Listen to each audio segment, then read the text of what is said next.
Mga kagulat world, ibang level na naman ang pinakita ng ating Pinay tennis sensation na si Alex Ayala. Sa loob lamang ng 1 oras at 10 minuto, tuluyan niyang winasak ang French opponent na si Yasmin Mansouri sa Sao Paulo 250 Open sa Brazil. Final score? 6-0, 6-2, isang dominanting performance na halos hindi nakapalag ang kalaban. Grabe, hindi biro ang ginawa ni Alex. Sa unang set pa lang, nilampaso na niya si Mansouri na para bang wala itong laban. Isang rare 6-0 sweep sa world tennis stage. At kahit nagpakita ng kaunting resistensya si Mansouri sa second set, mabilis na binalik ni Alex ang momentum, pinakita ang kanyang killer instinct at tinapos ang laban na parang siya lang ang nasa court. Hindi lang basta panalo ito. Ito ay statement win. Tandaan, galing si Alex sa kanyang unang WTA Challenger title sa Guadalajara noong nakaraang. At imbes na mabawasan ang kanyang enerhiya, lalo pang nag-aapoy ang kanyang kumpiyansa. Ngayon diretso na siya sa round of 16, kung saan makakatapat niya ang Argentina's Julia Riera. Isang panalo pa, mas lalapit siya sa kanyang ultimate goal, ang kanyang unang WTA 250 crown. Kung tutuusin, expected na si Alex ang paborito sa papel. Siya ay ranked world no 61, habang si Mansouri ay nasa no 380. Pero mga kagulat, iba pa rin kapag nasa international stage. Hindi mo pwedeng maliitin ang kahit sinong kalaban. At dun mo makikita ang maturity ni Ala. Hindi siya nagpadala sa pressure, hindi rin siya nag-relax, kahit malayo na ang lamang. Pinakita niya na kaya niyang maging ruthless, isang quality na kailangan ng future champion. At syempre, hindi mawawala ang Pinoy pride. Sa bawat panalong ganito, mas lalo niyang dinadala ang Pilipinas sa mapa ng world tennis. Isipin niyo, 20 years old pa lang siya, pero kaya na niyang i-dominate ang mas matatandang pros. Sa bawat smash, sa bawat service ace, parang sumisigaw si Alex ng, kaya ng Pinoy makipagsabayan sa mundo. Mga kagulat world, kung ganito palagi ang ipapakita ni Alex Ayala, hindi malayo ang araw na makikita natin siyang hawak ang WTA 250 trophy. At baka mas malaki pa. Ginulat na naman niya ang mundo at siguradong hindi ito ang huli. Mga kagulat world, kung akala ng iba na baka mapagod si Alex Ayala matapos manalo ng kanyang unang WTA Challenger title sa Guadalajara, mali sila. Dahil sa kanyang opening match sa Sao Paulo 250 Open, pinatunayan niya na hindi lang siya gising. Gigil na gigil siyang ipakita na kaya niyang dominahin kahit sinong nasa harap niya. At ang naging biktima, ang French player na si Yasmin Mansouri. Sa unang set pa lang, hindi na pinatikim ni Alex ng kahit isang game ang kanyang kalaban. Isang rare 6-0 set sweep ang ibinigay niya na malinaw na nagpapita ng kanyang pagiging aggressive at walang patawad na style. Halos lahat ng aspeto ng laro, kontrolado niya. Service games,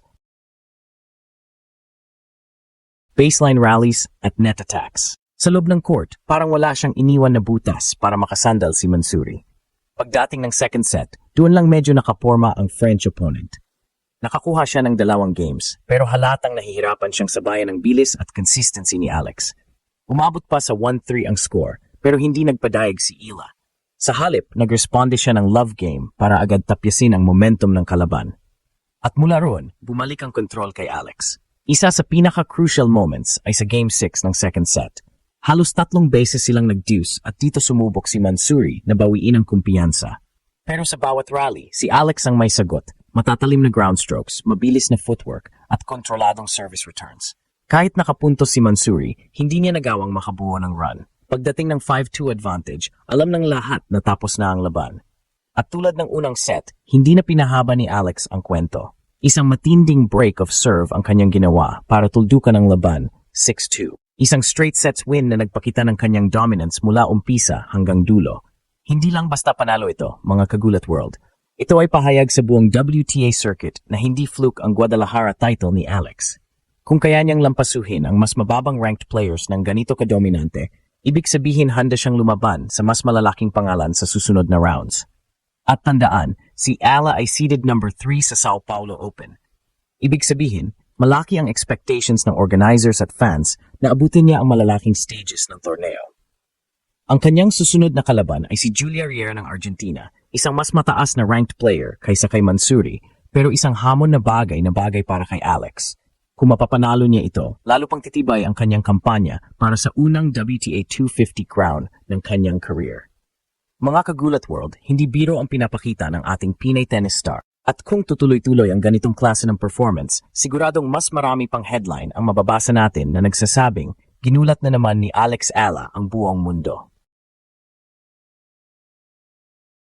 Mga kagulat world, isipin ninyo ito. Isang 19 anyos na Filipina, lumaban, nagwagi ng kauna-unahang WTA Challenger title sa Guadalajara, Mexico at ilang araw lang pagkatapos, bigla na namang sumabak sa panibagong torneo sa Brazil. Walang lang pahinga, walang bakasyon, walang timeout. At bakit? Dahil para kay Alex Ayala, hindi pwedeng tumigil ang momentum. Pero dito pumapasok ang malaking conflict. Sa bawat panalo niya, mas mataas ang inaasahan ng lahat. Kung dati ay masaya na tayong makita siyang makapasok sa round of 16 o makasilip ng upset win laban sa mas mataas ang rango, ngayon, ibang level na. Dahil champion na siya, seeded na siya, at may dalang pressure na hindi pa naranasan ng kahit sinong Pinoy tennis player noon. Sa laban kontra France, kitang-kita na hindi lang siya naglalaro para makalusot, nagdo-dominate siya. Ito mismo ang nagbibigay ng dagdag pressure. Dahil kapag kaya mong manalo ng 6-0, 6-2, ibig sabihin kaya mong talunin kahit sino kung nasa tamang kondisyon ka.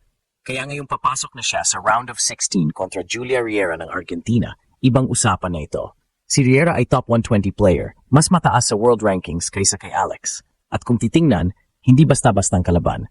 Sanay siya sa malalaking torneo at mas consistent sa clay courts na surface ng torneo ngayon. Pero sa kabilang banda, kung babalikan natin, dito rin sa clay nagkaroon ng matitinding breakout moments si Alex, kabilang ang kanyang junior Grand Slam title sa Roland Garros. Ang tanong ngayon, kakayanin ba ni Alex na dalhin ang parehong intensity na ipinakita niya kontra Mansuri kahit mas mabigat na ang kalaban? Mga kagulat world, dito natin makikita ang tunay na essence ng pagiging champion. Hindi lang sa kaya mong manalo, kundi sa kaya mong mag-deliver kahit nakatutok ang spotlight at mataas ang expectation. Si Alex ay hindi lang naglalaro para sa sarili niya. Dala niya ang bandera ng Pilipinas, isang bansang hindi kilala sa tennis at isa sa pinakamahirap pasukin na sports sa mundo. Hindi rin natin pwedeng kalimutan na iba ang sitwasyon ngayon. Galing siya sa back-to-back tournaments, pagod ang katawan, pero pinipilit niyang panatilihin ang focus. May kasabihan sa tennis, it's a mental game more than a physical one. At kung may isang bagay na pinakita ni Alex simula pa noong junior days niya, iyon ay ang kanyang kakaibang mental toughness. Kaya nga, ang laban niya kontra Riera ay higit pa sa quarterfinal ticket. Ito ay sukatan kung paano siya makakahandle ng bagong identity bilang the player to beat. Kung magtatagumpay siya, hindi lang headline ang makukuha niya. Magpapadala siya ng mensahe sa buong WTA Tour na hindi lang siya rising star, isa na siyang serious contender. Mga kagulat word, malinaw, ginulat na naman ni Alex ang France. Pero ang mas malaking tanong, kaya ba niyang gulatin ang buong mundo sa Sao Paulo?